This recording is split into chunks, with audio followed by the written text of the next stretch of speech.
तो बच्चों क्लास +2 की केमिस्ट्री का जो अपना चैप्टर है सेकंड इलेक्ट्रोकेमिस्ट्री यूनिट है अपनी, वो स्टार्ट हम कर रहे हैं। एक बार ये बंद कर दे, इसकी जो क्लासेस में आ रही कर दे बंद।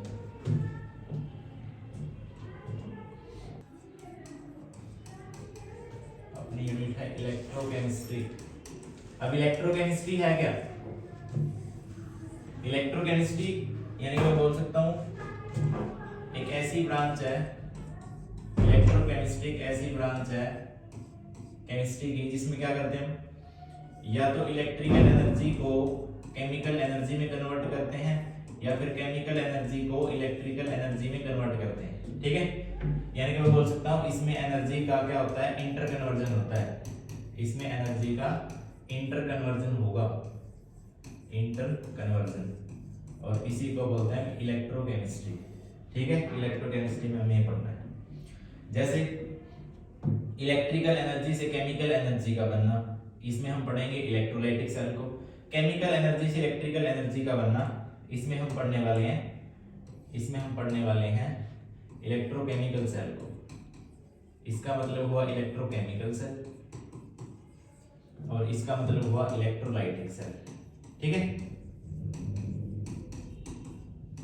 अब यहां से स्टार्ट होकर यहां तक, यानी कि ओवरऑल इस चैप्टर में क्या कुछ है, इस चैप्टर को हम 3 स्टेप्स में खत्म करने वाले हैं। 3 स्टेप में खत्म करेंगे।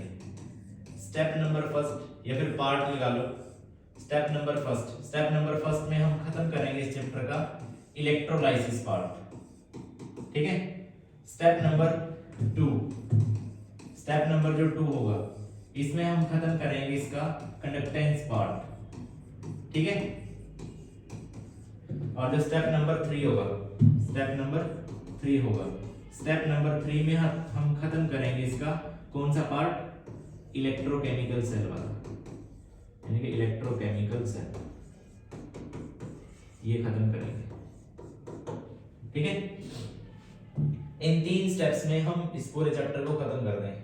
तो 1 बाय 1 हर एक कॉन्सेप्ट को देखते रहना, हर एक स्टेप को देखते रहना, और ये करवाने के बाद मेरे को नहीं लगता कोई भी क्वेश्चन रहेगा। ठीक है, तो स्टार्ट करते हैं स्टेप नंबर फर्स्ट से। स्टेप नंबर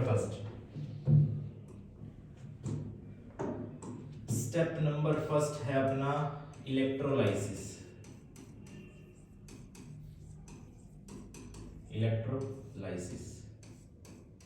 अब इलेक्ट्रोलाइसिस में हमें क्या करना है, इलेक्ट्रोलाइसिस में हमें पढ़ेंगे, देखो 2 टाइप का हम एनालिसिस पढ़ सकते हैं। एक होगा क्वालिटेटिव और एक होगा क्वांटिटेटिव। अब जो क्वालिटेटिव और क्वांटिटेटिव दोनों में डिफरेंस है। जो क्वालिटेटिव होगा, इसमें तो हमें पढ़ेंगे कि क्या प्रोडक्ट बनेगा। ठीक है, फॉर्मेशन ऑफ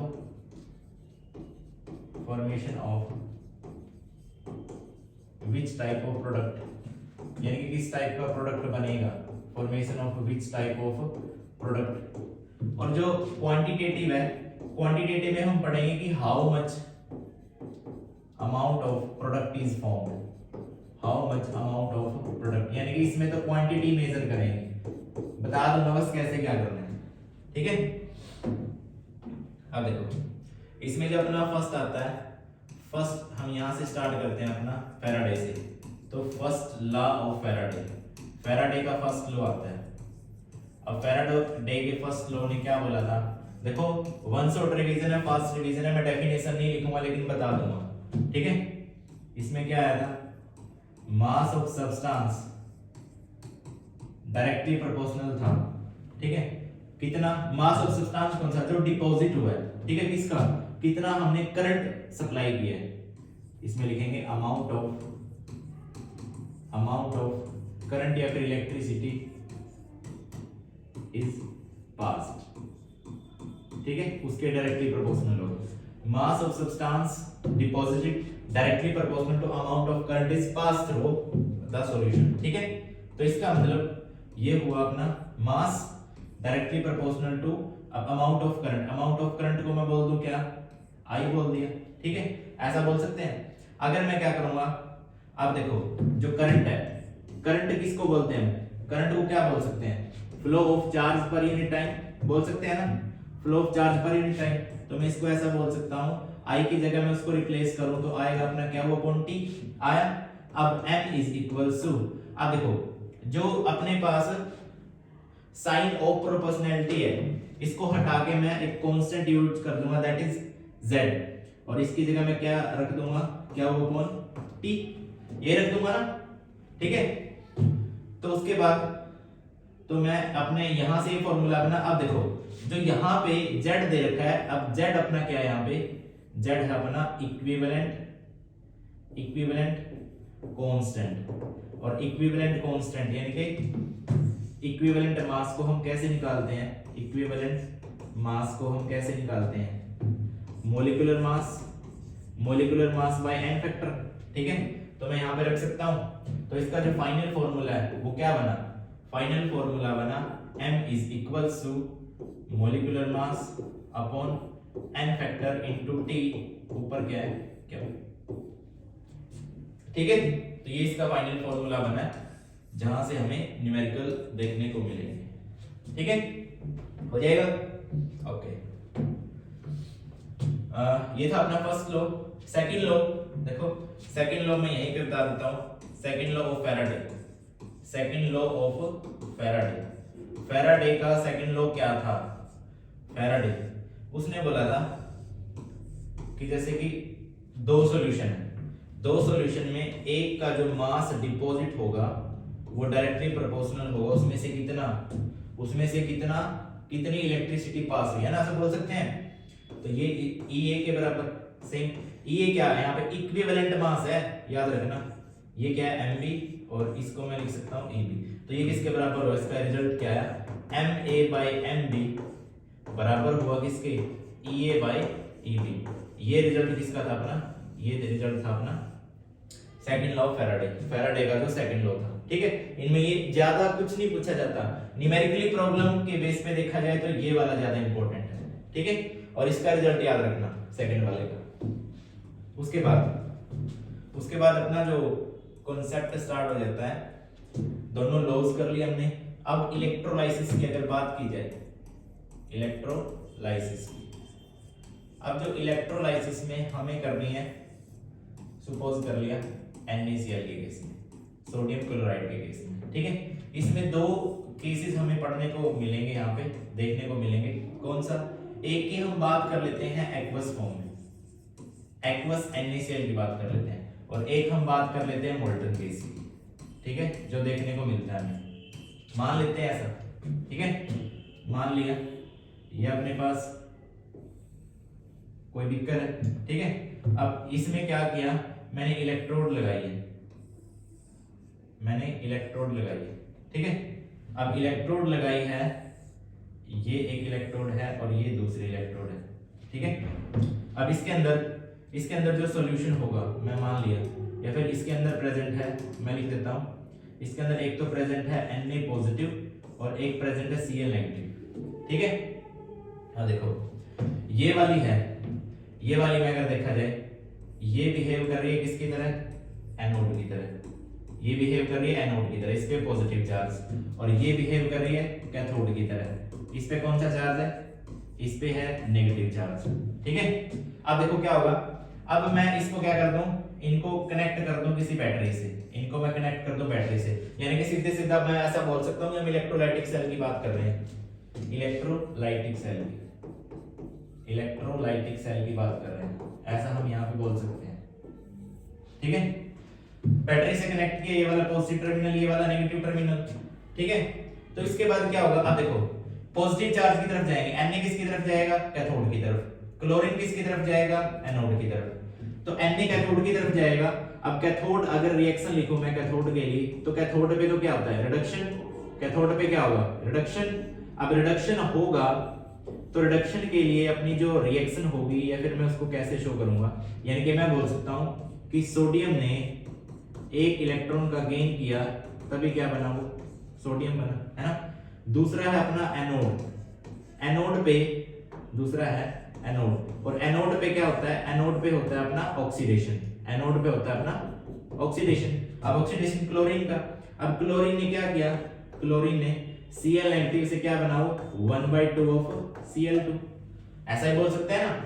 इसका तो हुआ रिडक्शन सोडियम का और क्लोरीन का हुआ ऑक्सीडेशन। तो याद रखना इलेक्ट्रोलाइटिक के केस में, इलेक्ट्रोलाइटिक के केस में एक चीज याद रखना कि एनोड पे कौन सा चार्ज है पॉजिटिव, और इस पे क्या होगा अपना ऑक्सीडेशन, इस पे क्या होगा अपना ऑक्सीडेशन। यानी कि मैं क्या बात बोल सकता हूं, एनोड की तरफ कौन गया एनाइन गया, एनोड की तरफ कौन जाएगा एनाइन जाएगा, एनोड की तरफ जाएगा एनाइन, ठीक है, ये चीज याद रखना। और जो बचा दूसरा कैथोड, कैथोड की तरफ कौन आएगा, कैथोड की तरफ कौन आएगा, कैथोड की तरफ आएगा, कैथोड पे कौन सा चार्ज है, कैथोड पे कौन सा चार्ज है नेगेटिव, कैथोड की तरफ कौन आया कैटायन। इस चीज का ध्यान रखना है। और कैथोड पे क्या होता है रिडक्शन, कैथोड पे क्या होता है रिडक्शन। इन चीजों को याद रखना, यही चीज डिफरेंशिएट करेगी इलेक्ट्रोलाइटिक सेल को और इलेक्ट्रोकेमिकल सेल को, ठीक है। तो ये इलेक्ट्रोलाइटिक सेल है। अब देखो मैंने यहाँ केस बोला था, ये जो केस ले रखा है ना, ये सिर्फ कौन सा है जब हमने मोल्टन स्टेट ली है। मोल्टन स्टेट का मतलब है कि अपने पास सिर्फ NaCl प्रेजेंट है और यहाँ पे कोई कुछ और प्रेजेंट नहीं है।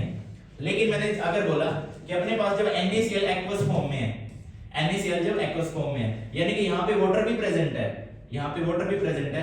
तो अगर यहाँ पे एनोड और कैथोड के बारे में बताऊं कि एनोड पे कौन सी जाएगी और कैथोड पे कौन सी जाएगी, अब वो बात कर लेते हैं, ठीक है। अब देखो जो कैथोड पे जाएगी, कैथोड पे कौन कौन जाएगा, कैथोड पे जाएगा एक तो Na पॉजिटिव और दूसरा कौन जाएगा वाटर जाएगा। और एनोड पे कौन जाएगा, देखो एनोड पे पॉजिटिव चार्ज है, पॉजिटिव की तरफ कौन आएगा एनाइन, यानी कि इस पे गया Cl नेगेटिव और कौन गया इस पे OH नेगेटिव। बात सही है।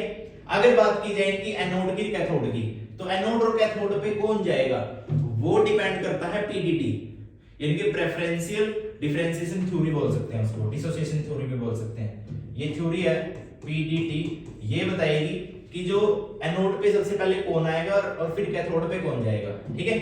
एनोड का केस अगर मैं देखूं, एनोड का, तो एनोड का जो PDT थ्योरी के अकॉर्डिंग सबसे पहले जैसे Cl नेगेटिव पहले जाएगा, फिर उसके बाद OH नेगेटिव जाएगा, फिर उसके बाद SO4 नेगेटिव जाएगा, ठीक है, कुछ इस टाइप से। और लास्ट में बोल सकते हैं, लास्ट में कौन है NO3 नेगेटिव, यानी कि ये ऑर्डर होगा according to PDT, according to PDT। किसके केस में एनोड के केस में। अगर बात की जाए कैथोड की, तो कैथोड पे हम देखते हैं, जैसे मैं बोलूं कैथोड पे बात की जाए तो कैथोड का मैं अगर यहां बता दूं, कैथोड का सपोज किया नेक्स्ट पे ले लो, कैथोड के केस में है वाटर है। अब एनोड पे जाएगा और कैथोड पे जाएगा, ठीक है। अगर बात की जाए अब जो वाटर है, यहां भी वाटर ले लो, ये केस ले लिया मैंने किसका एनोड का, और ऊपर वाला केस मैंने ले लिया किसका कैथोड का, ऊपर वाला केस मैंने कैथोड का, नीचे वाला एनोड का।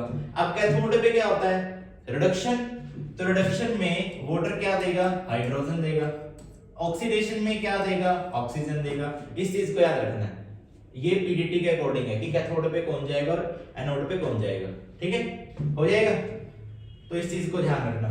एक सेकंड पे कॉल आ रही है। हेलो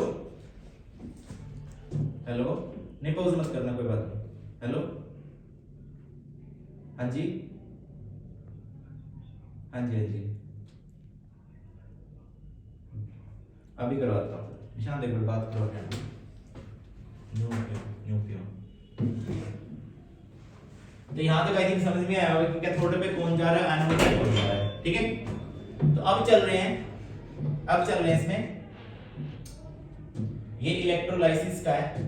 अब इलेक्ट्रोलाइसिस पे बात कर लेते हैं हम, इसमें और कुछ है, हाँ यहीं पे देखो, यहीं पे पूछते हैं कई बार बैटरीज के बारे में, यहीं पर बैटरीज के बारे में पूछ लेते हैं, ठीक है। बैटरीज वैसे तो देखो थ्योरेटिकल टॉपिक है। अब बैटरी कौन सी है, एक को मान लिया प्राइमरी बैटरी, एक को मान लिया प्राइमरी बैटरी और दूसरी को मान लिया सेकेंडरी बैटरी। एक को तो मान लिया प्राइमरी बैटरी, दूसरी सेकेंडरी बैटरी। अब प्राइमरी बैटरी कौन सी होती हैं, जिनको हम क्या कर सकते हैं एक ही बार यूज कर सकते हैं। सेकेंडरी को हम देखो, ये तो होती है नॉन रिचार्जेबल, जिनको हम दोबारा से यूज नहीं कर सकते। लेकिन जो ये वाली होगी इनको हम दोबारा से यूज कर सकते हैं, इनको हम दोबारा से यूज कर सकते हैं। ठीक है, तो प्राइमरी बैटरी और सेकेंडरी बैटरी में इनकी कुछ रिएक्शंस होंगी, एक बार एनसीईआरटी से वो चीज तुम रीड कर लेना। अब इनके अंदर आएगा कौन सा प्राइमरी के अंदर तो आएगा अपने पास लैग्रैंज सेल, प्राइमरी के अंदर तो आएगा अपने पास लैग्रैंज सेल। ठीक है, और दूसरा दूसरा दूसरा दूसरा सोचते हैं सेकेंडरी बैटरी है, सेकेंडरी बैटरी में कौन सा आएगा, सेकेंडरी बैटरी बता दो। प्राइमरी बैटरी नॉन रिचार्जेबल है, इनको दोबारा से या फिर इनको बोल सकते हैं नॉन रीयूजेबल, इनको हम दोबारा से यूज नहीं कर सकते। ठीक है, लेकिन इनको यूज कर सकते हैं। इसके अंदर लगा लो, इसके अंदर लगा लो लेड स्टोरेज बैटरी, इसके अंदर लेड स्टोरेज बैटरी। ठीक है, जो हमसे पूछी जाती है। और जैसे जो मैं बता रहा हूं ना कि जो कौन सी इसमें सेल हम पढ़ेंगे।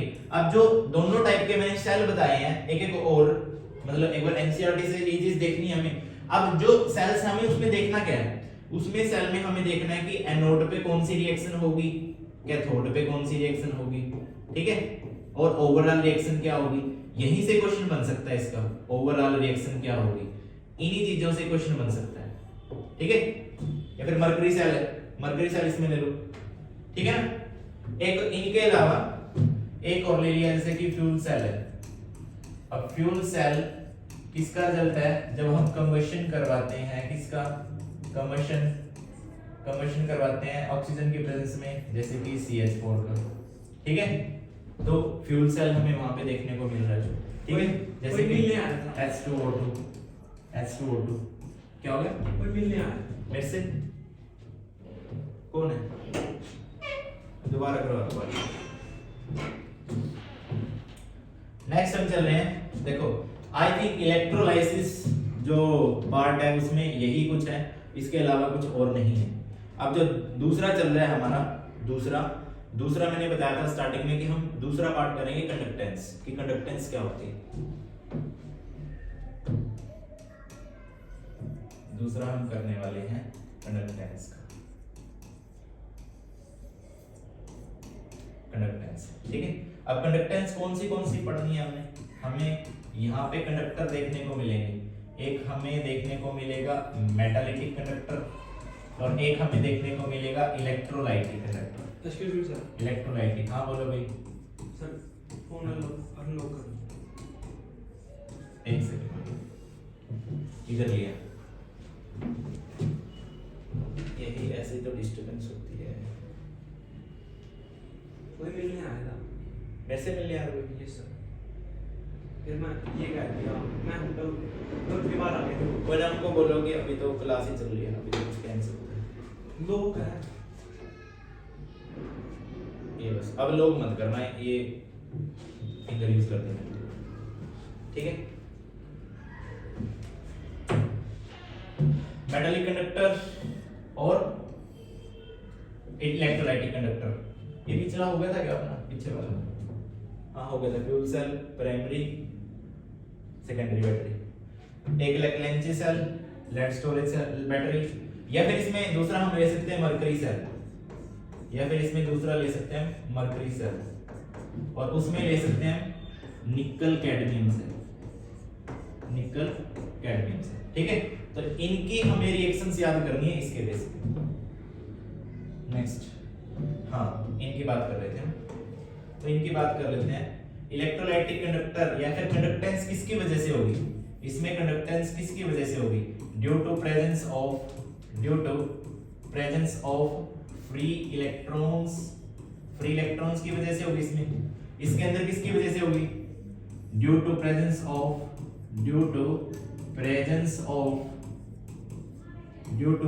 ऑफ फ्री आयंस, इसमें आयंस की वजह से कंडक्टेंस होगी।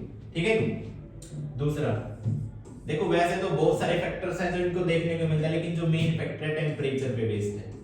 अब टेम्परेचर अगर बढ़ेगा तो रेजिस्टेंस भी बढ़ेगा, जब टेम्परेचर बढ़ेगा तो रेजिस्टेंस भी बढ़ेगा, जब रेजिस्टेंस बढ़ेगा तो क्या होगा, तो अपना, तो मैं बोल सकता हूं अपना मोलर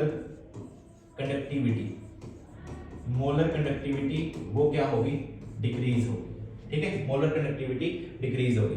देखो टेम्परेचर बढ़ेगा, इसका मतलब क्या हुआ, काइनेटिक एनर्जी बढ़ी, और रेजिस्टेंस बढ़ा, इसका मतलब क्या बोल सकता हूं मैं, रेजिस्टेंस, ये तो एक ऑब्स्टेकल है ना, ये तो एक ऑब्स्टेकल है, मैं बोल सकता हूं, ठीक है, ये बढ़ा तो ये भी बढ़ा, लेकिन मोलर कंडक्टिविटी इस केस में क्या होगी, डिक्रीज, ये चीज को ध्यान रखना। और सेकंड इसका केस मैं बना रहा हूं, टेम्परेचर जैसे ही बढ़ा रेजिस्टेंस बढ़ा।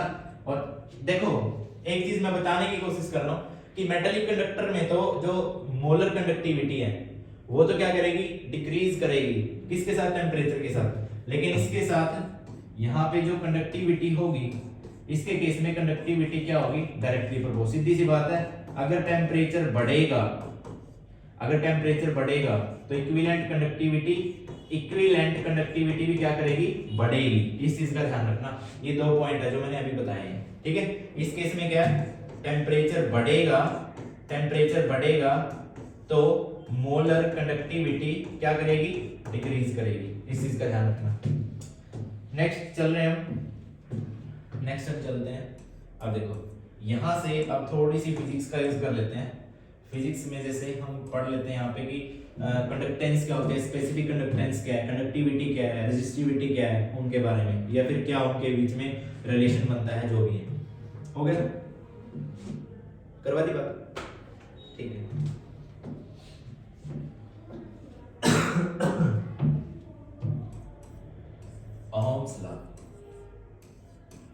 ओम्स लॉ का रिजल्ट यही निकला है, तो ओम्स लॉ किसके बराबर हुआ, V is equals to IR, यही निकाल लिया, ठीक है। अब हमें पता है कि देखो क्या हो गया, मानियो का कौन था, बिल्ला हो जाता है, कोई बात नहीं, जो फैक्टर्स हैं, देखो यहाँ पे एक चीज देख लेते हैं, यानी कि फैक्टर्स में अगर मैं बात करूं किसकी, रेजिस्टेंस की, रेजिस्टेंस है वो किस पे डिपेंड कर रहा है, रेजिस्टेंस डायरेक्टली प्रोपोर्शनल है लेंथ के, बट वो इनवर्सली प्रोपोर्शनल है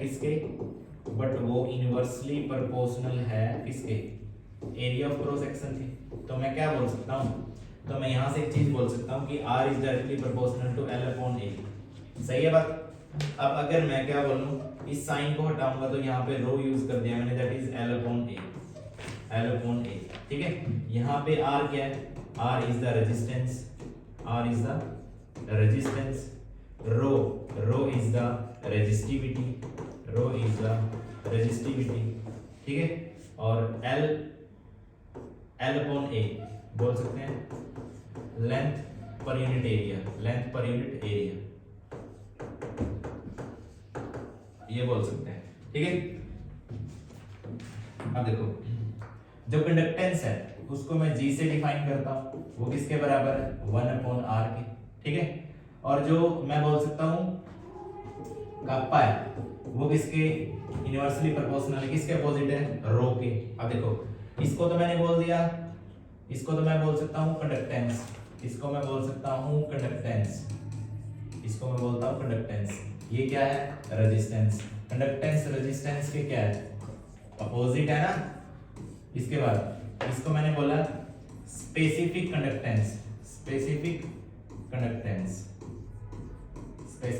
कंडक्टेंस, ठीक है। या फिर इसको बोल लो कंडक्टिविटी,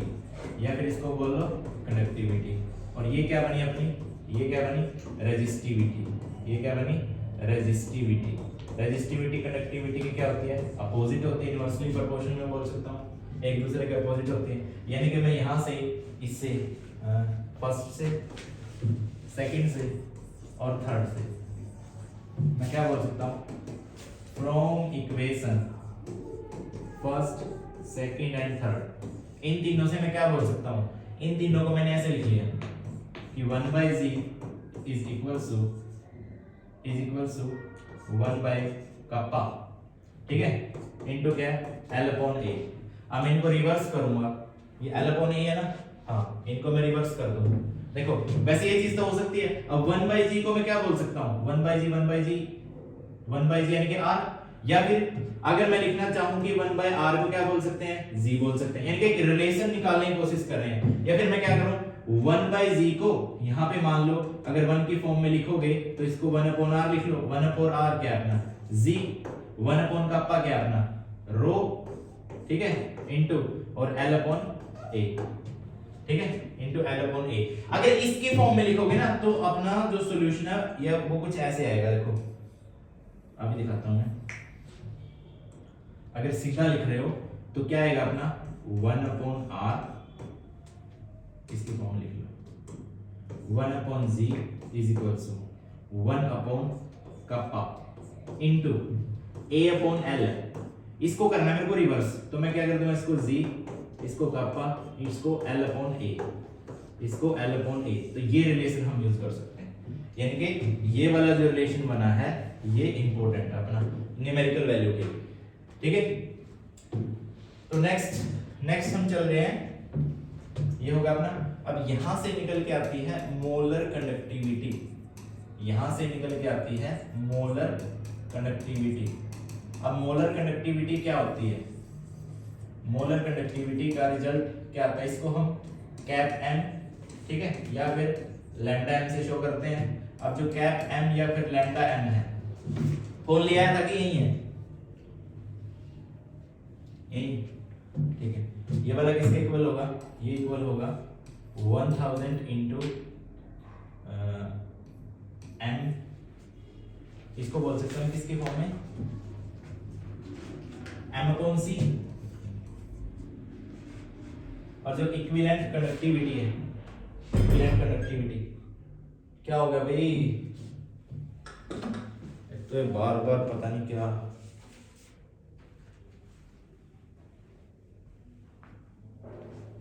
कुछ नहीं हो सकता। मोलर कंडक्टिविटी 1000, इसको ऐसे लिख लो भाई, ऐसे इसको लिख लो ऐसे कप्पा इंटू 1000 अपॉन सी, और सी यहाँ पे मोलैरिटी ही है, ठीक है, मोलैरिटी ही है, ठीक है। उसके बाद इसके अगर यूनिट बोली जाए तो यूनिट क्या होगी, साइमन पर सेंटीमीटर स्क्वायर, साइमन पर सेंटीमीटर स्क्वायर, ये चीज याद रखना, साइमन पर सेंटीमीटर स्क्वायर, ठीक है। और मोलैरिटी है तो लगा दो पर मोल, सही बात है। अगर बात की जाए किसकी, इक्विवेलेंट कंडक्टिविटी की, इक्विवेलेंट कंडक्टिविटी, तो जो इक्विवेलेंट कंडक्टिविटी होगी वो किसके इक्वल होगी, वो होगी अपनी, इसको मैं बोल सकता हूं कैप इक्विवेलेंट या फिर लैम्डा इक्विवेलेंट, ठीक है। ये किसके इक्वल होगी, ये होगी kappa into 1000 upon n, where n is normality, यहां पे n क्या है, नॉर्मेलिटी है, ठीक है, हो जाएगा। अब देखो एक बात और, हाँ, अब अगर मेरे को क्या करना है, इनकी कंडक्टिविटी को मेजर करना है किसी सॉल्यूशन की, जैसे अपने पास कोई है A और B, ठीक है, A और B है, ये डिसोसिएट हुआ A पॉजिटिव और B नेगेटिव के अंदर, ठीक है। अब इनको डिफाइन करने के लिए यहां पे एक लॉ आया था, उस लॉ का क्या नाम दिया, कोलराज लॉ, कोलराज लॉ, कोलराज लॉ। वो क्या कह रहा है कि जो कंडक्टिविटी है मोलर कंडक्टिविटी या फिर इक्विवेलेंट या फिर किसके इक्वल आ रही है, वो किसकी निकालनी है, ए बी की, वो किसके इक्वल होगी, लैम्डा एम ऑफ किसकी, A plus lambda M of B. अगर इक्विवेलेंट की फॉर्म में निकालने हैं तो equivalent cap equivalent A B किसके इक्वल होगा, lambda equivalent of A positive plus lambda equivalent of B negative, ठीक है। ये रिजल्ट हम यूज करते हैं कोलराज लॉ में, ठीक है। ऐसे हम मेजर कर सकते हैं कि कितने कैटायंस बने, कितने एनायंस बने, ठीक है, ये कोलराज लॉ। उसके बाद है अब इनकी जो मैं बोल सकता हूं, यहां से इलेक्ट्रोलाइट्स हैं, इनकी फॉर्म में हमें पढ़ना है। एक आया अपने पास स्ट्रॉन्ग इलेक्ट्रोलाइट, यहां से ग्राफ आएगा जो पूछा जाता है पेपर के अंदर, एक होगा स्ट्रॉन्ग इलेक्ट्रोलाइट और एक होगा वीक इलेक्ट्रोलाइट, एक होगा वीक इलेक्ट्रोलाइट। अब जो स्ट्रॉन्ग इलेक्ट्रोलाइट होगा, स्ट्रॉन्ग इलेक्ट्रोलाइट, उसके लिए इक्वेशन क्या होगी, cap m is equals to cap m not minus b into under root C, ठीक है। वीक इलेक्ट्रोलाइट के लिए इक्वेशन क्या होगी, cap m inversely proportional to under root C. अब एक बात का ध्यान रखना, देखो एक बात क्या रखना, अब जो हम मोलर कंडक्टेंस पढ़ रहे हैं ना, ये रही पीछे, हाँ इस पे देखना, इन पे क्वेश्चन आते हैं, क्वेश्चन सुनना ध्यान से। देखो इस केस में अगर टेम्परेचर बढ़ा तो कंडक्टेंस बढ़ी, है ना, कंडक्टिविटी, तो मोलर कंडक्टिविटी, तो मैं देखो ये कंडक्टिविटी ले लो, मैं एक बार दोबारा लिख रहा हूं, देता हूं इस बात को नोट करना एक बार। टेम्परेचर जैसे ही बढ़ाओगे तो जो कंडक्टिविटी है वो क्या हो जाएगी, डिक्रीज। वो डिक्रीज होगी तो क्या होगा, मोलर कंडक्टिविटी क्या हो जाएगी, इंक्रीज। क्यों? क्योंकि इसका मतलब क्या है, इसकी काइनेटिक एनर्जी बढ़ी। इसका मतलब क्या है कि कितना डिसोसिएशन हुआ, ठीक है। और उसके बाद जो मोलर कंडक्टिविटी है, इसका मतलब है टोटल आयंस या फिर टोटल वॉल्यूम बोल सकते हैं, ठीक है। इस चीज का ध्यान रखना है,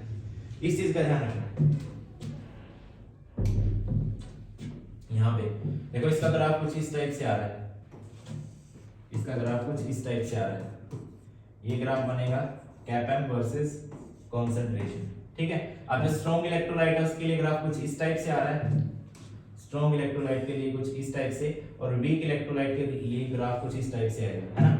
अब मान लिया ये वाला किसके लिए, ये मान लो KCl के लिए, और इसको मान लो तुम CH3COOH, क्योंकि देखो अब जो स्ट्रॉन्ग इलेक्ट्रोलाइट है वो क्या होगा, कंप्लीटली डिसोसिएट हो जाएगा। अब डिसोसिएट होगा तो कंडक्टेंस बढ़ेगी, कंडक्टेंस बढ़ेगी तो कंडक्टिविटी घटेगी, और कंडक्टेंस घटेगी तो मोलर कंडक्टिविटी क्या होगी, ओवरऑल बढ़ेगी। सेम ले लो इक्विवेलेंट का केस कर देना। अब देखो, अब जो कंडक्टिविटी है, अब कंडक्टिविटी क्या करते हैं, देखो ये केस हम कब पढ़ते हैं, देखो। और एक बात और सुनना, एक बात और बता दूं मैं कि जब हम डाइल्यूशन कर रहे हैं, डाइल्यूशन करने पे जो कंडक्टेंस है वो डिक्रीज होगी, डाइल्यूशन करने पे कंडक्टेंस क्या होगी, डिक्रीज होगी। अब डिक्रीज होगी तो मतलब धीरे धीरे अगर ज्यादा डाइल्यूशन करते रहेंगे, मोर डाइल्यूशन करेंगे तो कंडक्टेंस कम होती जाएगी, वो एक ऐसे लेवल पे पहुंच जाएगी कि वहां पे जाके क्या हो जाएगी, 100% डाइल्यूशन। 100% डाइल्यूशन का मतलब क्या है कि इससे ज्यादा कंडक्टेंस नहीं हो सकती, और यहाँ पे जाके इस टाइप के हम डाइल्यूशन के, फिर इस टाइप के कंडक्टेंस को बोलते हैं, यानी कि जब कंडक्टेंस, देखो इसको बोलते हैं कंडक्टेंस इंफिनिटी पे पहुंच गई। इंफिनिटी का मतलब इंफिनिटी पे नहीं गई है, यानी कि 100% डाइल्यूशन हो चुका है, ठीक है। तो इसको क्या बोलते हैं, इसको बोलते हैं मोलर कंडक्टेंस या फिर मोलर कंडक्टिविटी। मोलर कंडक्टेंस ले लो, मोलर कंडक्टेंस किस पे, एट इंफिनिटी। इसका मतलब ये होता है, इसको हम इससे रिप्रेजेंट करते हैं या फिर इसको हम इससे रिप्रेजेंट करते हैं। इस चीज का ध्यान रखना। डाइल्यूशन जितना बढ़ेगा कंडक्टेंस डिक्रीज होगी, यानी कि डाइल्यूशन 100% हो रहा है, 100% हो गया मान लिया, ठीक है। तो फिर ऐसा बोलते हैं कि जो इंफिनिटी या फिर इंफिनिटी मोलर कंडक्टेंस क्या होती है। मोलर कंडक्टेंस इंफिनिटी का मतलब क्या है, ये नहीं है कि मोलर कंडक्टेंस इंफिनिटी पे पहुंच गई, वहां पे 100% डाइल्यूशन हुआ है, ये चीज बोलेंगे हम, ठीक है। तो ये ग्राफ देख लेना जो पूछा जाता है, ओके। नेक्स्ट हम चल रहे हैं, अब हम स्टार्ट करते हैं इसका पार्ट नंबर 3। और पार्ट नंबर 3 क्या है अपना, उसको बोलते हैं इलेक्ट्रोकेमिकल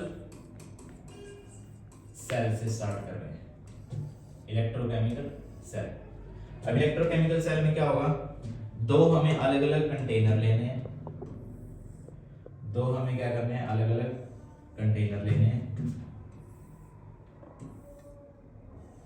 ठीक है।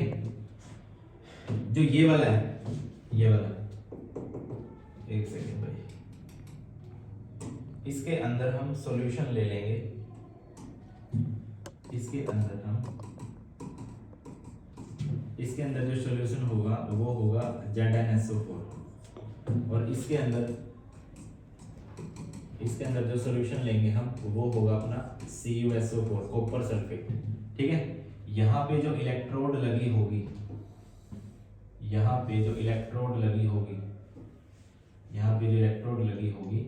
उस इलेक्ट्रोड को क्या बोल देंगे, वो इलेक्ट्रोड होगी अपनी जिंक की। और यहाँ पे जो इलेक्ट्रोड होगी वो होगी अपनी किसकी, वो हो जाएगी भाई कॉपर इलेक्ट्रोड। ठीक है, यहाँ पे हमने क्या कर दिया, बीच में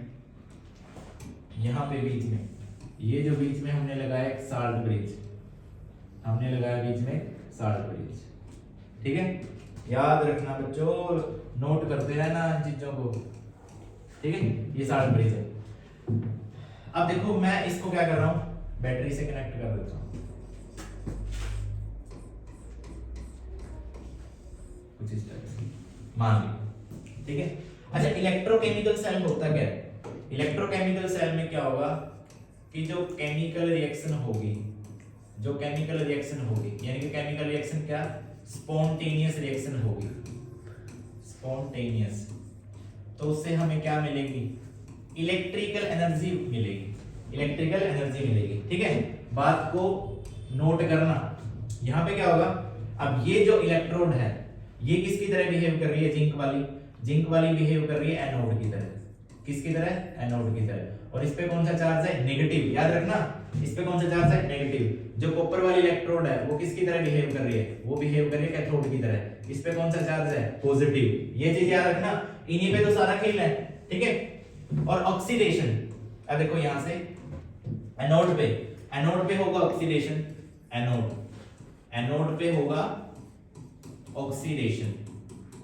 अब ऑक्सीडेशन में क्या होगा, ऑक्सीडेशन में लॉस ऑफ इलेक्ट्रॉन में क्या होगा, जो जिंक है वो 2 इलेक्ट्रॉन का लॉस करेगा कुछ इस फॉर्म में करेगा। उसके बाद कैथोड पे क्या होगा, कैथोड पे हो जाएगा बच्चों रिडक्शन, और रिडक्शन में क्या होगा, जो इसने 2 इलेक्ट्रॉन का लॉस किया है, कॉपर उन इलेक्ट्रॉन्स को क्या करेगा, एक्सेप्ट करेगा, गेन करेगा, तो कॉपर बनेगा, ठीक है। यानी कि एक चीज बोल सकता हूं मैं, इस सॉल्यूशन के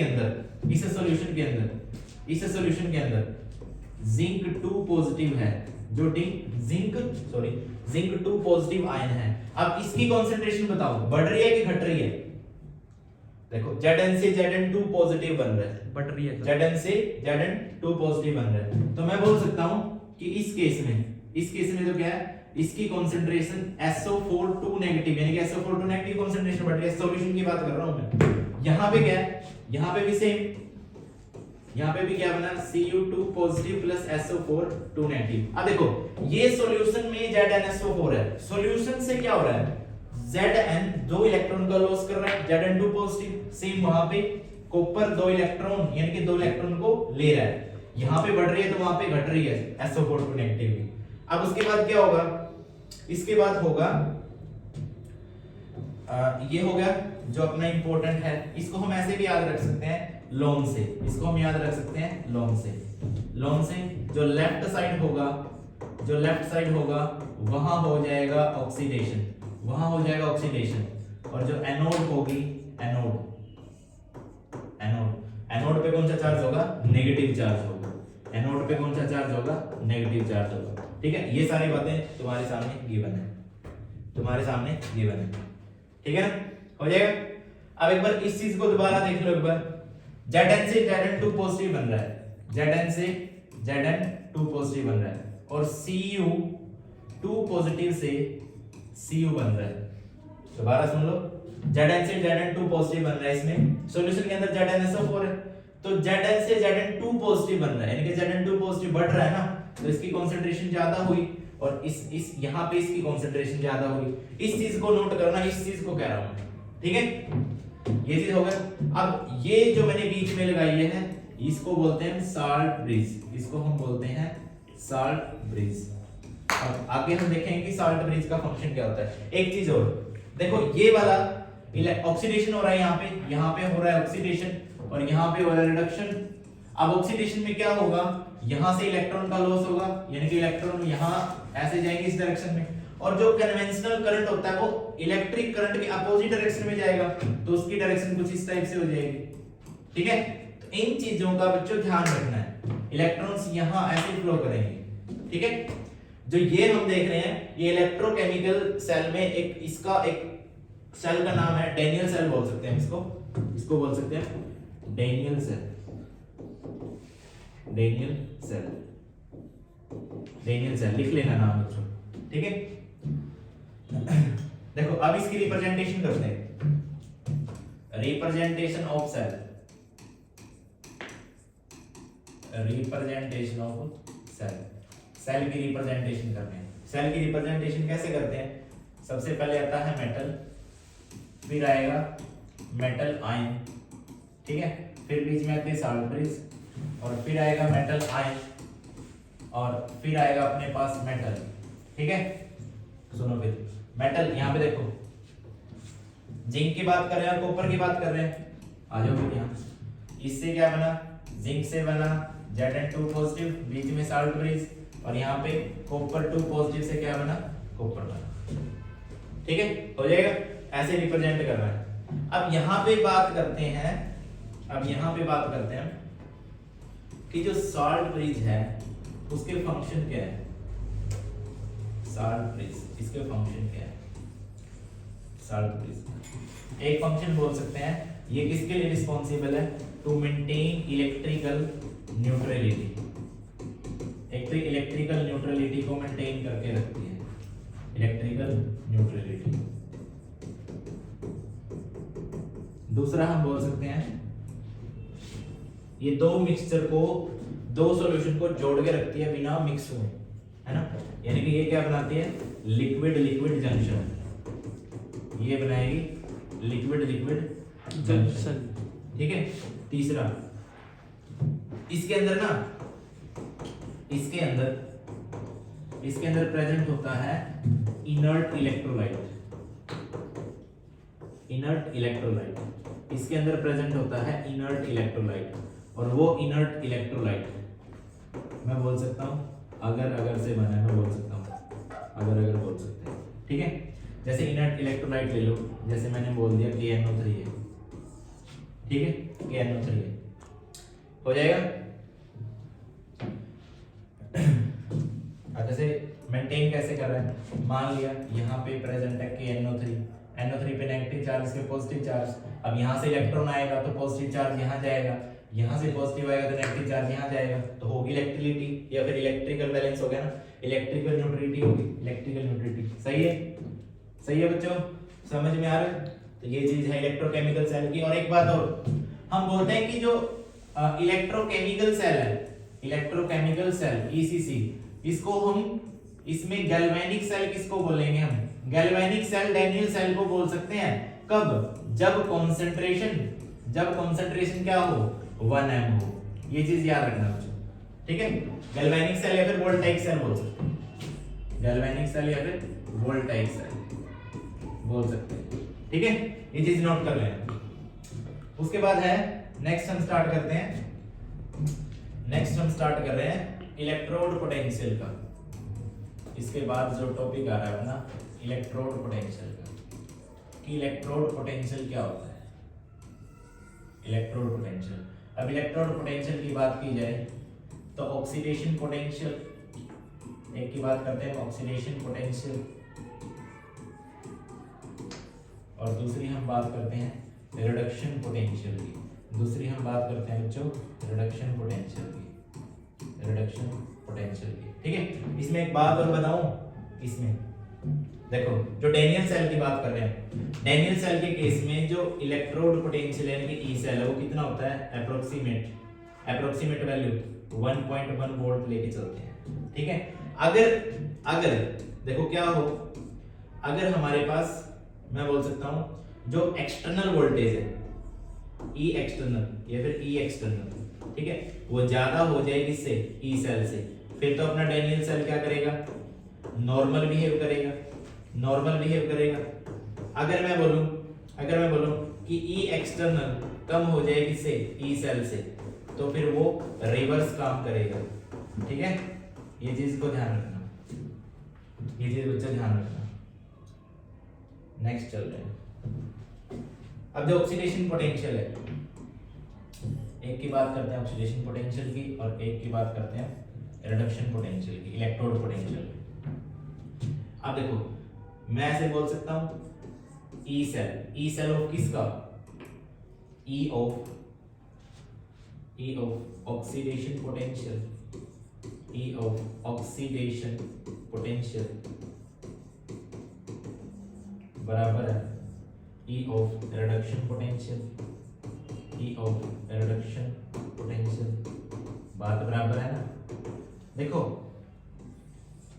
यहाँ पे जो चीज मैं बता रहा हूं, अब देखो ये जो होगी अपनी रिडक्शन पोटेंशियल बराबर है ऑक्सीडेशन पोटेंशियल की। देखो अगर ये वाली वैल्यू नेगेटिव है तो ये वाली वैल्यू पॉजिटिव हो सकती है, ठीक है, और ये वाली वैल्यू अगर पॉजिटिव है तो ये वाली वैल्यू नेगेटिव हो सकती है। अक्सर हम क्या लेते हैं कि जो इलेक्ट्रोड या फिर जो ऑक्सीडेशन पोटेंशियल होगा वो बराबर है रिडक्शन पोटेंशियल के, इसको तो हम लेते हैं नेगेटिव और इसको हम लेते हैं पॉजिटिव। ठीक है, ऐसा कैसे पढ़ते हैं ना। तो इसमें अगर देखो जो केसेस बनाएंगे हम, केसेस, चलो केसेस मैं नेक्स्ट में बना दूंगा।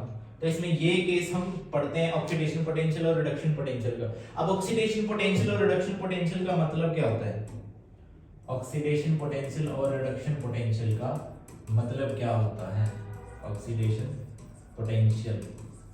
अब जो ऑक्सीडेशन पोटेंशियल है उसका मतलब है कि खुद तो कितना ऑक्सीडाइज हो रहा है, ऑक्सीडाइज इटसेल्फ, खुद ऑक्सीडाइज हो रहा है बट दूसरे को रिड्यूस कर रहा है, बट रिड्यूस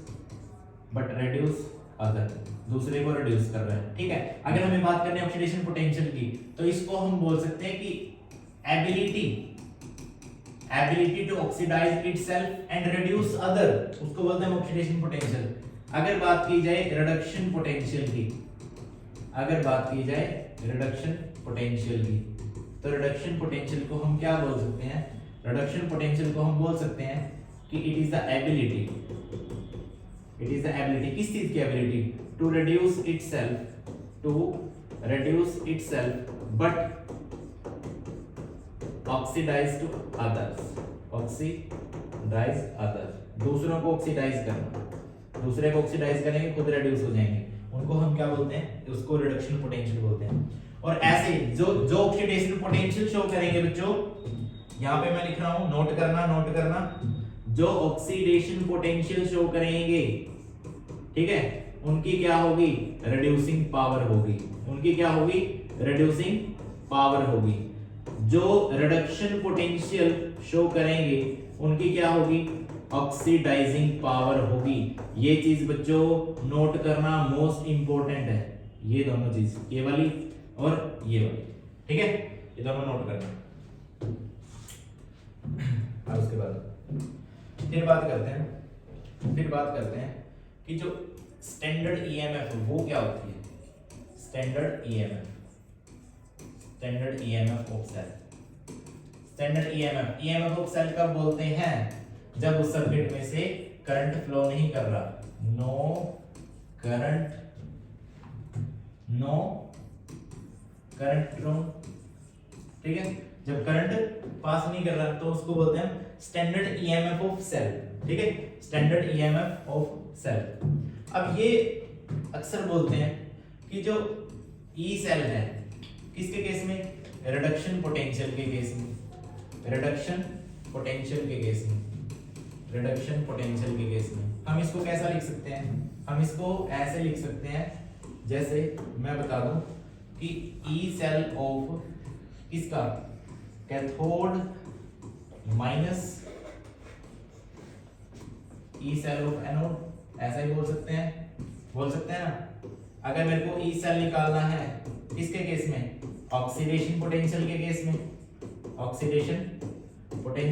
में, तो इसके केस में मैं क्या बोलूंगा, इसके केस में मैं बोल दूंगा कि जो ई एनोड होगा उसमें से माइनस कर दो किसको, ई कैथोड को, ठीक है, लेफ्ट राइट वाला कोई चक्कर नहीं है। लेफ्ट राइट वाला कोई चक्कर नहीं है, उसमें मत पढ़ना, ठीक है।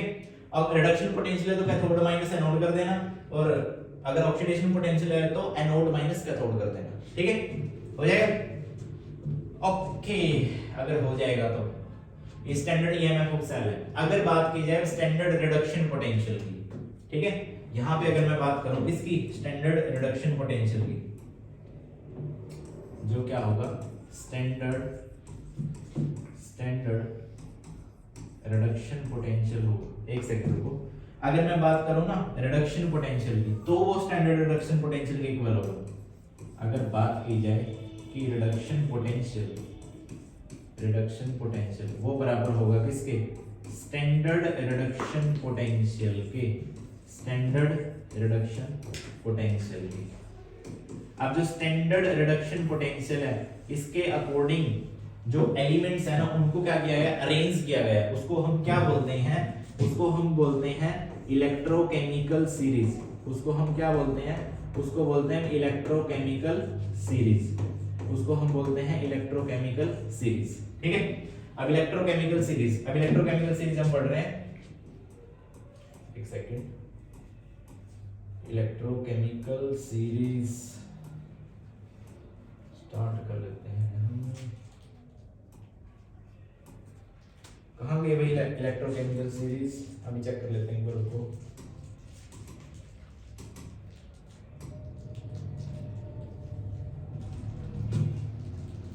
ये पेज हो गए, ये पेज हो गए,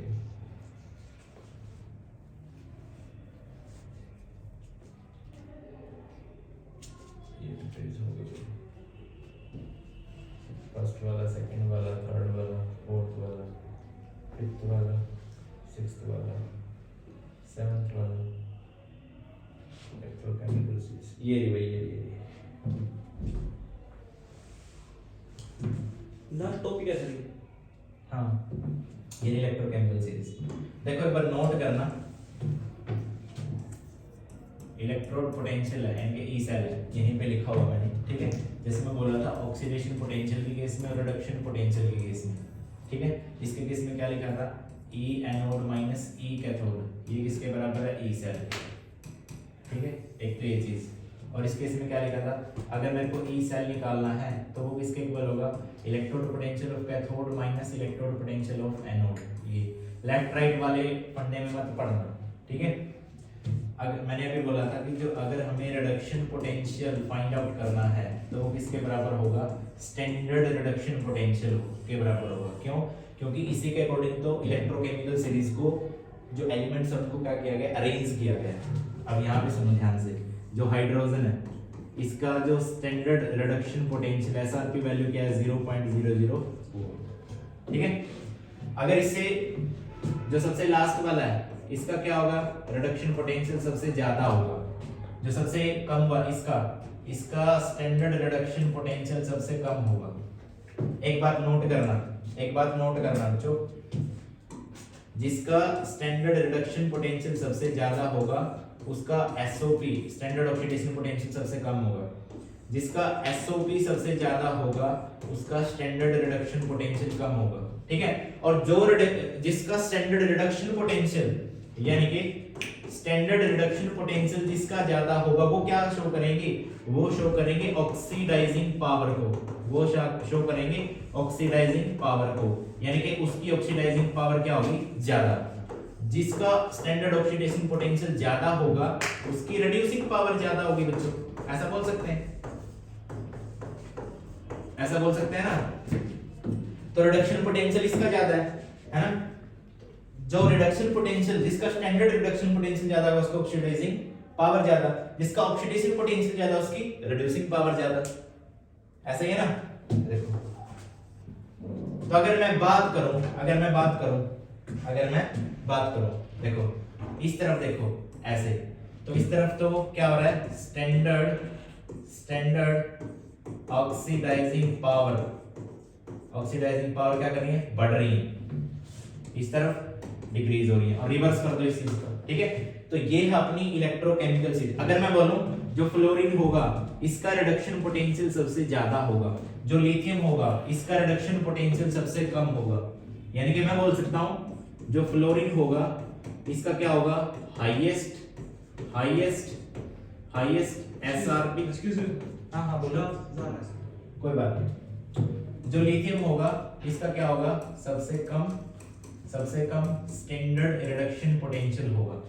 बात क्लियर है? अब इसके बेस पे हम क्या कर रहे हैं, इसके बेस पे जो स्टैंडर्ड रिडक्शन, अब देखो अब हमें क्या करनी है, जो इलेक्ट्रोड पोटेंशियल है, जो हमें इलेक्ट्रोड पोटेंशियल किसी सेल का, वो हमें फाइंड आउट करना है। ठीक है, अब उसमें से करंट क्या कर रहा है, फ्लो कर रहा है।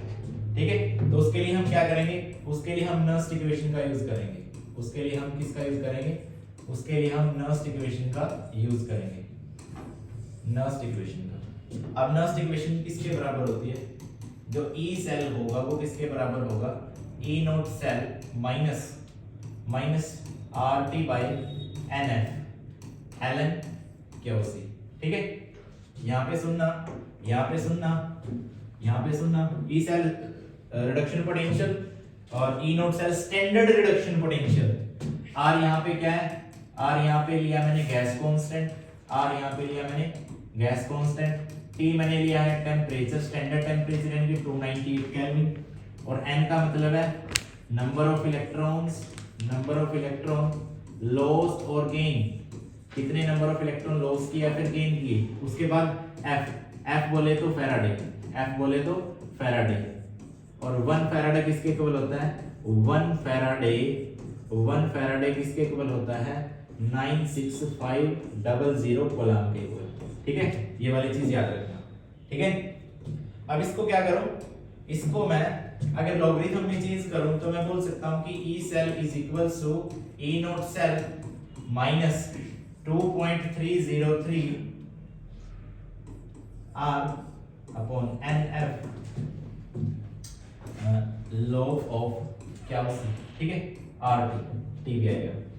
अगर मैं क्या करूं, इस वैल्यू को सोल्व कर दूं, कैसे, अगर मैं इस वैल्यू को सोल्व कर दूं, यानी कि अगर मेरे को न्यूमेरिकली इस वैल्यू को यूज करना है तो मैं कैसे कर सकता हूं, E cell is equal to E not cell minus, अब देखो 2.303 into R की value 8.314 into temperature 298 kelvin upon Faraday की वैल्यू 96500। अगर मैं इसको कैलकुलेट करूं तो इसकी वैल्यू कितनी आ रही है, लगभग 0.0591 अपॉन n और log ऑफ क्यूसी। ठीक है, अब यहां पे क्यूसी क्या है, इसको बोलते हैं रिएक्शन क्वोशिएंट, अब रिएक्शन